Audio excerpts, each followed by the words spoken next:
thoughts about the Kena Bridge of Spirits game, and then we'll finish up for today. So the PC port is, I guess it's okay. The way that the controls work is just, it doesn't make any sense, right? Like, middle mouse button is sprint, and shift and control stuff. I mean, I guess you can remap it, but it doesn't feel like it was play tested, and I think they could have done a lot better in setting up the control scheme on the mouse and keyboard. Now, the counter argument to that is you should just use a controller. Well, I don't have a controller, but I get it. Like, on controller, this would have been probably much easier to play. I do like the sort of mouse moving around and so on, but even the big bunch of people, that a bunch of rot that you can get to sort of move around, like, that's so awkward with the mouse. They make you here you can see the mouse that I have. They make you like move it halfway across the room to get it anywhere, right? Like, it feels like the game design didn't go that far with the PC controls, and they could have been a lot better, a lot more enjoyment could have been had if it was put together more thoughtfully and maybe play tested a little bit. Like, during fights, my hand starts to hurt because of the awkward array of buttons that you have to press and so on. So I think that's one of the main drawbacks. And then there was also that, when the game has lower frame rate, for some reason the sensitivity is a lot higher. But I guess the good part is that we didn't have any crashes or anything. So that's why I think the PC port is like okay, maybe a little bit better than okay, but I don't know, the control scheme and thinking through how that could be done really well would have made it to like a good PC port, I would say. Then what else? The combat. So the theory, or the way that the combat is designed, is like, you're supposed to figure out how to dodge and do all the things that like every move that one of the enemy makes has a way to avoid it, right? Now, I'm not particularly good at the game, obviously, because I finished it on story mode, but I think part of that was the controls, which sort of feeds back into it. But also, I feel like the margin for error is very tight with some of the moves. Like, you have to dodge at exactly the right time. So it would have been like if there's a difficulty between Spirit Guide and story mode, because Spirit Guide is like you make 2 or 3 mistakes and you're over, right? And in like a boss battle, you have opportunities for 20 or 30 mistakes, right? And the way to get through it is to make only the number of mistakes that sort of the game allows you, right? And of course the health is like a way to get access to a few more mistake possibilities, right? So I would have liked a mode that has a little bit more of a margin for error in terms of the timing, because then I would have actually enjoyed the combat a lot more rather than sort of trying to get through it, right? Where there's like a mode where, I would like to have the challenge be that you just have to understand the pattern, right? And if you get, okay, when that move happens, you need to do this. And if you understand that, then it's more, then that's enough, right? Like there can be harder difficulties where, you have to get it just right and press the buttons at exactly the right time. But I think it would be cool if there was a difficulty where knowing how to counter all of the attacks is enough. And it has quite a lot of leeway in terms of I don't know, the timing. Like if you dodge at sort of the right time, then that's enough, right? Because the difference for me between story mode is combat is really boring. It's not really a challenge, right? Because you have so much health, hardly does any damage to you. And in story mode, in Spirit Guide difficulty, it's like 3 mistakes of a very tight margin and you're out, right? Like there's got to be something in between. I don't want to know what the harder difficulties are like. Probably would get very frustrated with those very, very quickly.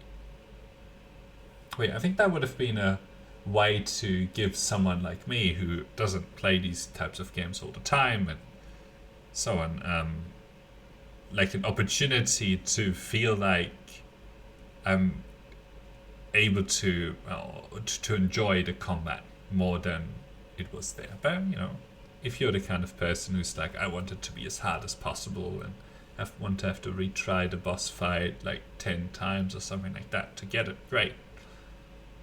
The game has that for you, so that's really good. Okay. The story, I mean, it's a very sad story, right? Like, the sort of, I guess, is that you are releasing, like something's gone wrong in the world, and through your actions, you kind of make it right in certain ways. Which is an interesting concept, right? Like something's wrong when you leave, things are so it's like I think it's a good way of approaching a story. And the music and so on is probably pretty effective at helping to bring together the atmosphere. I mean, the art is really, really good. I like it. A lot that's put together very well. And you can see that it's not just sort of we'll make that green, we'll make that red kind of thing, but there's like a design to it that works, right? Like this blue fits in with all the other greens, for example, and this orange is not out of place, right? So I think the art design is quite good.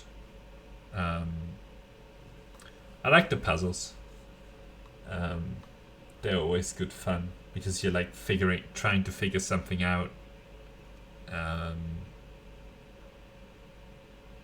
The only one puzzle that probably more me than the game was in the end there with the order of hitting those little towers above the. But that's probably on me for not paying enough attention during those, and it's not really fun to brute force something. So I don't know, making puzzles such that they don't take too long, but that there's also no way to brute force, like that you have to understand the concept. I mean, that's an art in and of itself as well. And for the most part, they got that right. But with that one puzzle, the first one of the two in that sort of maybe the second to last artifact for the last guy, it was too easy to brute force, and then I didn't learn what the game wanted me to learn, and then I had like a hard time later on. But I mean, we got through it anyway. I was also almost starting to brute force that last one, but the number of combinations were way too high. to really do that without like some sort of structure, like writing down the various combinations and then systematically going through them. But anyway, what else? What else? The like the world design, I think, is pretty good. Like it didn't feel like I was forced to go back a direction I'd already come and so on. So they did a reasonable job of making everything sort of fit together. Like you go around here and then you have an opportunity to fast travel back. I mean, fast travel is kind of the lazy way of doing it, right? Some games have such next level design where I don't know, you go through it and then you end up at the next place. Like in this game, if not for the fast travel system, you would have had to walk quite long distances between certain things. So it would have been really cool if they had figured out a way to make the overall world hang together in such a way where the fast travel system isn't needed. But you know, that's like next level. You know, I think fast travel is fine. It does take you out of the experience a little bit, right? Because it's like it conceptually doesn't make sense. Like it's a game mechanic that doesn't weave into anything that's in the game. Like all the other game mechanics kind of make sense in the world, but the fast travel sort of doesn't, right? Like it's a way to save you from walking around, but yeah, anyway. So that's like a part where they could go to the next level, I think, with that. I guess the customization is not really aimed at me. I'm not the kind of person that is a collector of things or whatever. Like I'm very, I don't know, what's the word? There's a good word for this. Utilitarian kind of person. Like, okay, if it looks nice, that's a bonus, but it's not like it's kind of cool that they have this weird hat or whatever, but you know, if that wasn't in the game, it wouldn't really have a big impact on me, like on the enjoyment that I might be able to get out of a game. But I guess for some people, they really like it.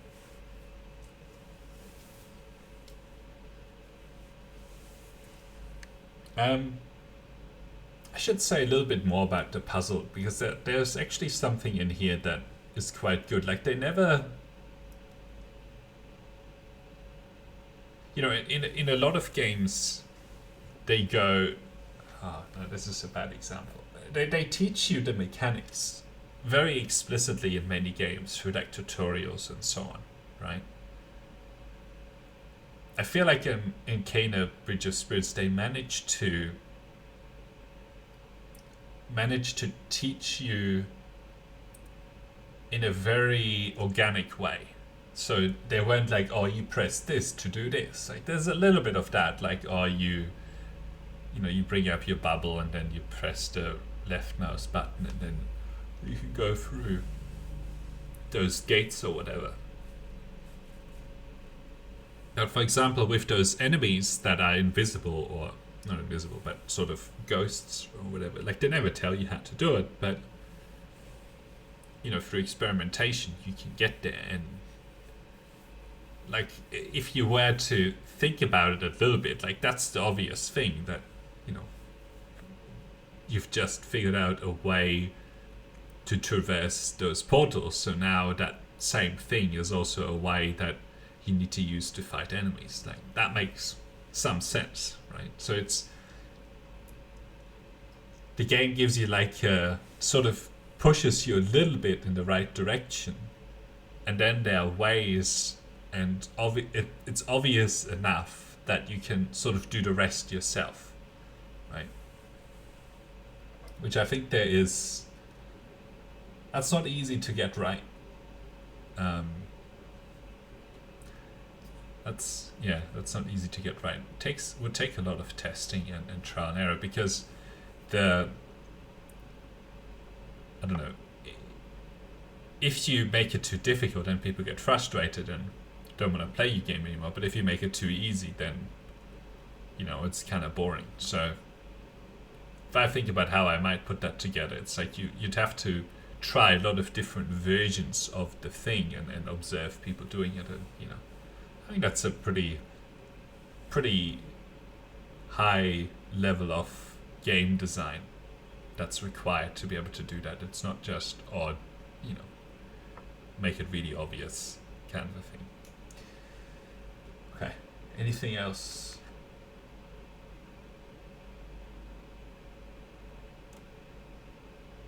No, I think that's enough. So overall, I think it's a good game. I like the puzzles a lot. Combat and so on was held back by kind of making the mouse and keyboard controls a bit of an afterthought, not making it easy to use. So then, in the combat where you have to use all of those things, it makes it harder.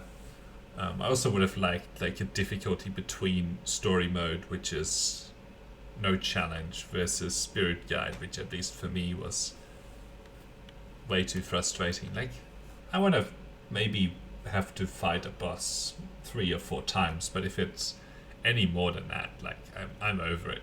Right? Like, it's just a repetitive loop, and like it's obvious what you have to do, but because the tolerances are so tight and you might have to pay attention to so much, it's just very easy to make mistakes.